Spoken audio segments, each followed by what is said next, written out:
Hey, it's Camo with the Nashville Access Show, presented by Solis North Gulch Apartments, where taste matters. Something a little different for you today. We pride ourselves on being multi-genre, but it's the first time we've had a full band in the studio, and it's also the first time we're bringing you a rockabilly band. Please welcome Jane Rose and the Deadend Boys. How you doing, Jane? Hey, I'm great, thank you. Bring the Deadend kids here. Come on, Deadend Boys. Scooch on in. Introduce yourselves for the 2 or 3 shut-ins that are watching the show today. Jane Rose. Jeff Moon. Anthony Castagna. Wayne Harper. Remember that because there will be a test later. Rockabilly, it's alive and well. Yes, it is. Who knew? Well, me, so. People think of rockabilly as kind of something that was. They don't think of it as a living, breathing, viable genre of music that's current anymore. Why is that? Well, because I think when they think of rockabilly, they think of the Stray Cats, which they had the. Which they is were kind of probably the latest. They were probably the latest mainstream rockabilly. I think that was in the '80s. Yeah. So they probably don't think of it as being around much more because it's not pushed up on radio as much. There have been some great rockabilly artists over these. Robert Gordon. Oh yes. And in the UK, there are tons of it. And it seems it's a whole lifestyle there. Yeah. And in Europe as well. I don't know if it's the same thing here, but... It is in some parts of the country, like in California, it's pretty strong. And then a lot of people that are into rockabilly are into the vintage lifestyle, the mid-century modern stuff, and the old cars. That blew me away. That people aren't just going and listening to rockabilly music, but they're living this whole 50s, 60s rockabilly lifestyle. That's the dress, and that's they wouldn't think of going out, dressed in anything other than looking like one of the Stray Cats. Yeah, yeah. Like Wayne.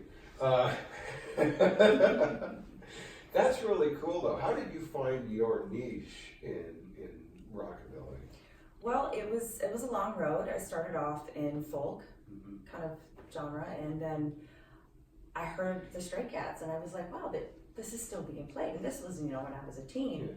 And then I found a local band in Elizabethtown, Kentucky, of all places, that actually, they were playing it live, and I was immediately hooked. I was like, I must have that grudge guitar. I must have that upright bass. This is amazing. And so it's that easy, just seeing a band. Wow. For me, yeah. Wow.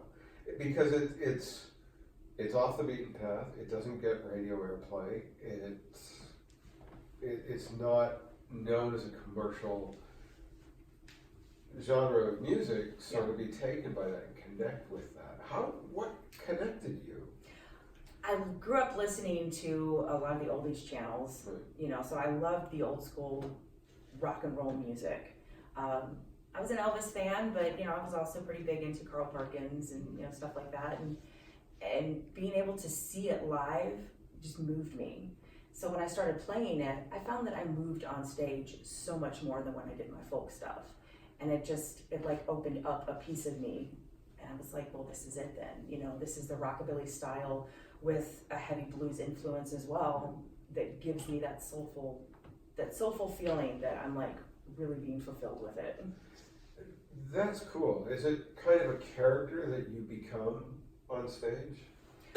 Or is it you, the true you? I think it's me. I think it's the true me coming out, because a lot of people that know me at work or something, they can't imagine me being on stage and being, having the big voice that I have or whatnot, and because usually I'm not too talkative unless it's something I'm passionate about. Good to know going into an interview. Yeah. What about you guys? What brought the Deadend Boys to rockabilly? Well, for me, I was a teenager. When I was a teenager, I had long hair and I was into metal and grunge music, and I won tickets on the radio to go see Soundgarden, and they had a little band from Texas that was opening up for them that were called the Reverend Horton Heat, and I was a bass player at the time, but played electric bass, and was watching their upright bass player, and I was like, what is he doing? I was mesmerized, totally fascinated, And it took me probably a good 15 years to finally acquire my own upright bass, but it's like, it just hooked me. And, and it's fun. There's definitely something very anachronistic about it, but it's also, bands like Reverend Horton Heat are also figuring out new ways to reform it and do different things. And so it's new and old at the same time. And I love that about it. Nice. What about you? Well, I grew up kind of the same way Jane did, listening to folk music and playing folk music like that. Arlo Guthrie, Pete Seeger were always big around the house, and Bruce Springsteen, of course, and I still listen to them a lot. But when I started listening to the Beatles, I was like really attracted to their earlier stuff, and then you find out, oh, Honey Don't isn't a Ringo Starr song; it's a Carl Perkins tune. Who's Carl Perkins? And then you start, diving. I would say some people take the Beatles and then they go forward into Led Zeppelin and all that. I took the Beatles and went backward. Yeah, and then my mom was like, hey, you might like this band that I listened to, and I was growing up, called the Stray Cats and Brian Setzer, and then I got hooked on that and just kind of snowballed from there. And there's always new guitar players in the rockabilly world, and I don't just listen to rockabilly guitar players too, so it's always fun to try to take like, Joe Pass lick or a Wes Montgomery lick, or some rock guitar player lick, and incorporate it into this genre of music. Well, what about you? You're kind of. I've kind of been immersed in it most of my life. Really? Yeah, my dad was Teddy Boy in Cambridge and in England, and so I grew up. He was a record collector, and so I was listening to all these obscure 50s, rockabilly artists that no one had ever heard of, and then seeing the bands about the time, Crazy Cavern, Flying Saucers, Matchbox, that was like the precursor that kind of all exploded in the early 80s with the Stray Cats. And so it was, and I kind of went away from that and went to punk for a little while, and my rebellious teen years, and then I found the Cramps and the Meteors, and that kind of pulled me back towards where I'm at now. So it was, Is punk? Do you think punk is kind of an offshoot of?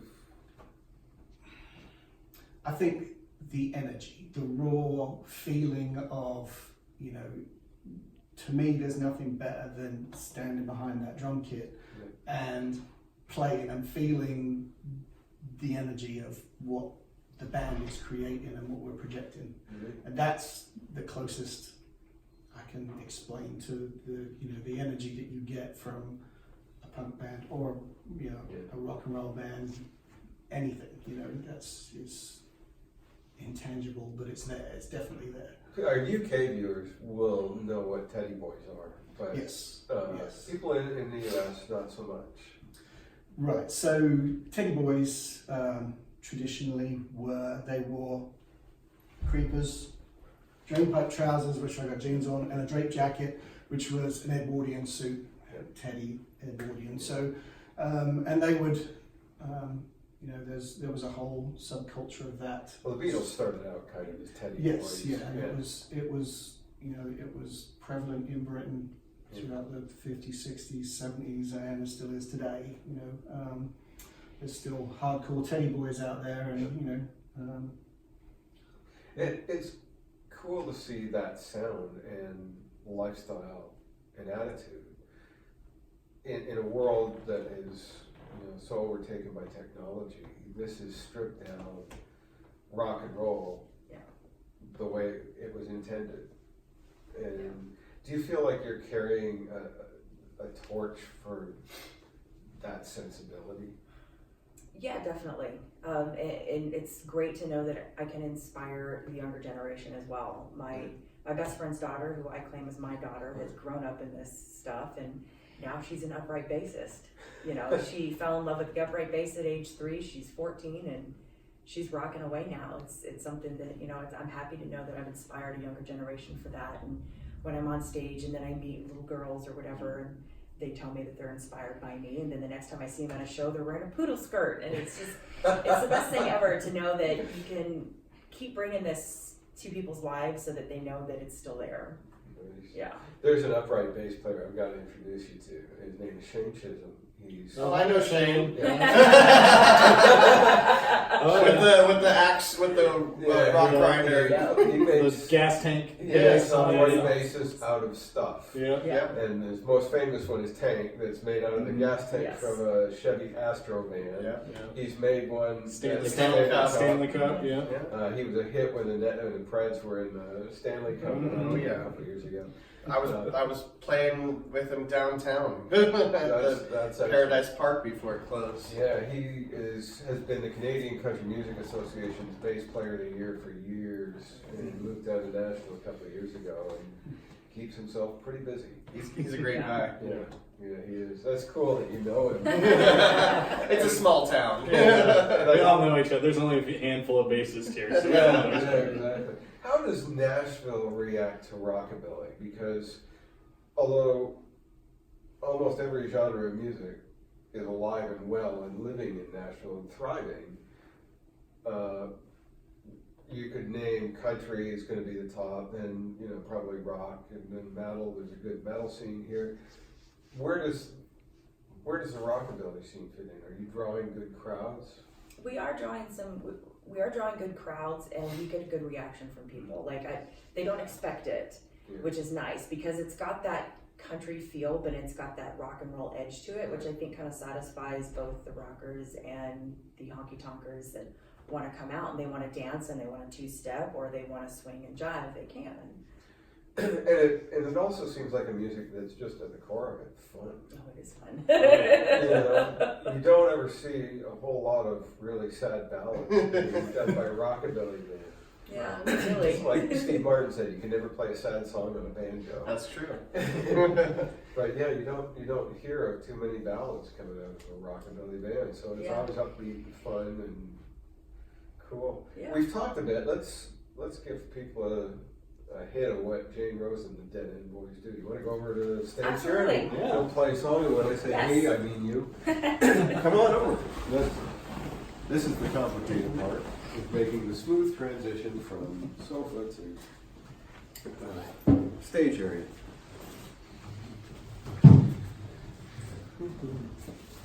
Let's see. What song y'all want to do first?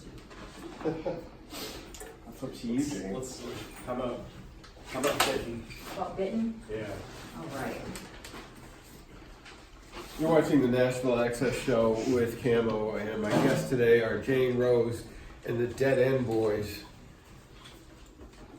And they're going to play you a song, and I'm going to get out of the way.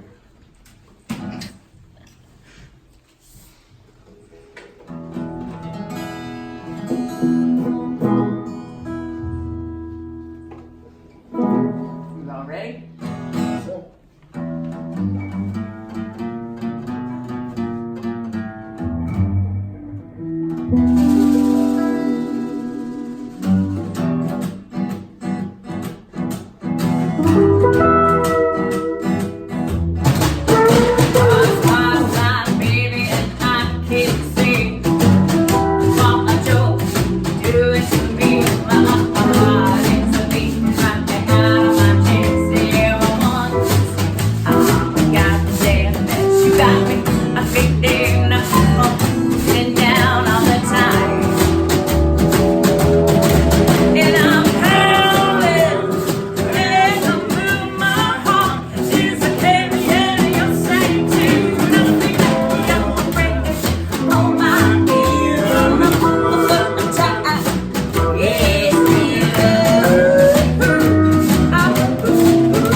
We'll stay over here and stick with this. I've never had anybody on the show before who howls. A lot of firsts. This is awesome. I like this. Is the way you dress as important as the music you're playing for audiences?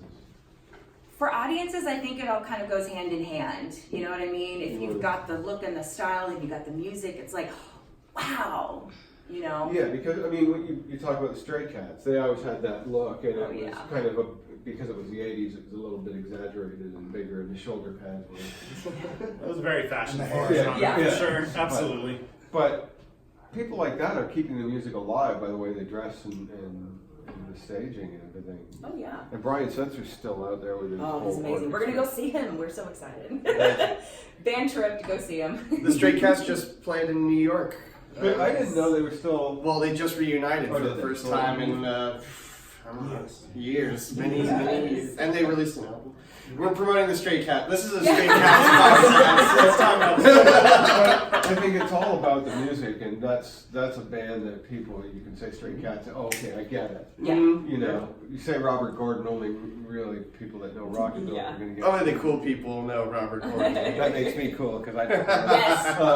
Are the instruments essential to the sound of Rockabilly, too? Because Gretsch, I mean, the hollow body and the whammy bar, that's... Yeah. I mean, I don't think I've seen people play and you know, many different guitars. There's a great video on YouTube of this British guitar player talking about rockabilly guitar, and he goes back and forth and he talks about, you know, it's not essential, and he plays a clip, but he fakes you out and he's actually playing. He looks like he's playing on a hollow body with a vintage amp, but it turns out he just dubbed it over and he's actually playing like a heavy metal rock guitar into a PV solid, solid state amp. Yeah. It's just, I prefer Gretsch because it's what I grew up playing. I have another one at home. Oh, yeah.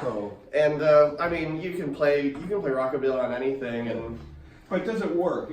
For example, if you're sitting behind a big kit, you're playing an electric bass, does it work? It works. But Sound my preference, I love the sound of the upright. I love the slap. I love the tic-tac the tone. stuff, I love the look. I love all of it. And you can't get that with an electric, but it still sounds good. Yeah. It gives it more of a rock and roll sound, I think. Yeah. Well, there's that story of Elvis where he had asked his bass player to play an electric Fender bass when they were still very new, and his upright bass player refused to do it because he just loved the upright, and so Elvis just picked up the bass and played it himself. And then later on, and it worked. Black ended up playing an electric bass. But there's no rules per se. But yeah, I love this thing. I love the sound of it, the feel. I can feel it when I play it. It like hits me here. Yeah. Electric bass doesn't do that for me. And if you swing it around, it hit a lot of people. That's true. That's never happened. You want to do another Just song for us? Sure. And then we'll talk some more? Yeah, absolutely. You're watching the Nashville Access Show with Camo, my guest Jane Rose, and the Deadend Boys. We're doing a little bit of rockabilly for you today. I'll let them take it over. Yeah, we're going to do a brand new song for you guys. This is going to be on our upcoming album. Of course, I got to have these. That's 'cause okay. It's a brand new song. Consider yourself lucky that you can read them. I just need to see a word. All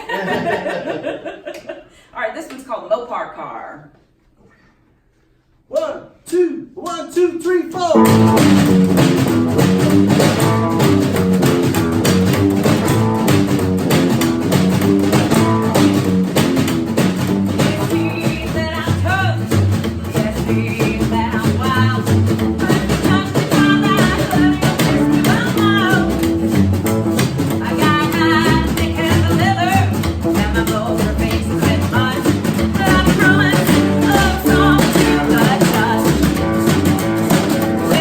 Whole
I'm standing off camera, and you just can't help but move along with that. And I didn't do too much because that would have still shown through the camera. Freak people out. Is he having a seizure?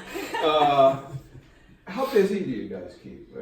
You keep pretty busy? It's as busy as I think we want to keep. Right. I took a little bit of time off, so I'm just starting to get my wheels going again, working on a new album, so we'll have our 3rd CD out. Wow. Hopefully later this year. Yeah, we'll see. We'll see how it goes. And I know Anthony stays pretty busy playing with other people as well and doing his own thing. And we want to get back out there on the road touring, though, because that's what I used to do. I used to go out for 2 or 3 months at a time. Wow. Jackson is widely known as the birthplace of rockabilly. Is that right? The birthplace of rockabilly, or kind of the spiritual home of rockabilly? What do you think? I mean, that's where Carl Perkins was Yeah. from. That's where the Rockabilly Hall of Fame is. You're too. right. Yeah. Yeah. I'd say the birthplace of rockabilly is probably Memphis. Yeah. Yeah. Yeah, but I mean, but a lot of It's also Wayne might know too. I just know Carl Perkins lived there, and I that's mean, I've always referred to Carl Perkins as Mr. Rockabilly, so that's to me that's the center of it. But I think Memphis brought all that together from everywhere. I think true. it was everywhere, and you know, Sam Phillips brought all that together at Sun Studios and pulled it out of everyone. Yeah. Now, from the UK point of view, how did this sound become popular in the UK? Was it just that people were listening? Just exactly the same reason why he was standing back there dancing. Wow. Because it captures that feeling inside you. It's like, oh, I want to move around to that. You know? I wanna do that. I mean, I got into drumming through somebody saying, you can play drums. I'm like, no, I can't. Let's do this. I started the music. I'm like, okay, here I am. You know? I love the sound because for a small unit, it's a really full, cool sound. Yeah. I use cool a lot because that's my favorite. Because it's cool. it's cool, man. But it's just a fabulous superlative. To take that from Marty Stewart.